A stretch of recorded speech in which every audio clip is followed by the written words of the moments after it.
All right, welcome back. It's time for some health news right now. Maria Hayes joins me in studio. And Maria, getting help for autism, this is a real issue in Ontario, isn't it? Absolutely, Nick.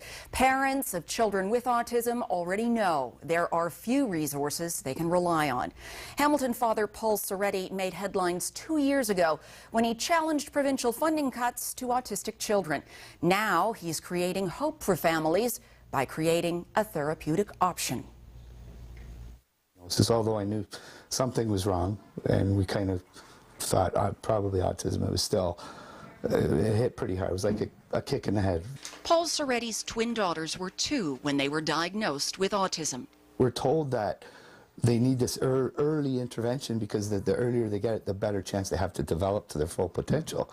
But then they tell you, well, you have to go on this wait list for 1 year, 2 years, maybe 3 years. Their wait was 1.5 years. A single father on disability, Paul relied on provincial funding for Delaney and Mackenzie's therapy.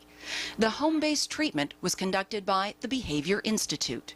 They were both nonverbal when they started, very aggressive.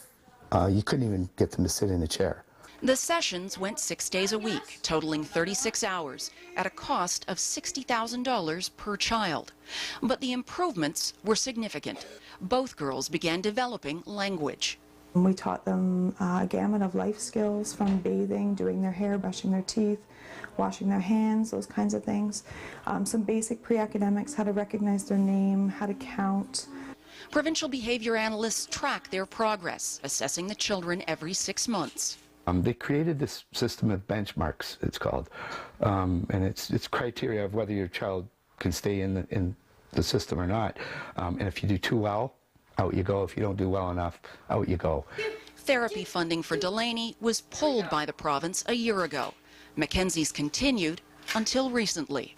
They come in and do an assessment for, 45 minutes, and they totally ignore what the provider says and the therapists say, and they say, oh, they're not progressing. Out they go.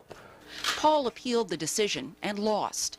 Instead of continuing the fight, he's put his energy into finding therapy for his children and others. Are you ready? Tomorrow, we'll take a look at the steps Paul's taken to bring therapy back into his home for both of his daughters and how he hopes to expand it for other families. Nick? All right, we'll look forward to that follow-up tomorrow. Thanks, Maria.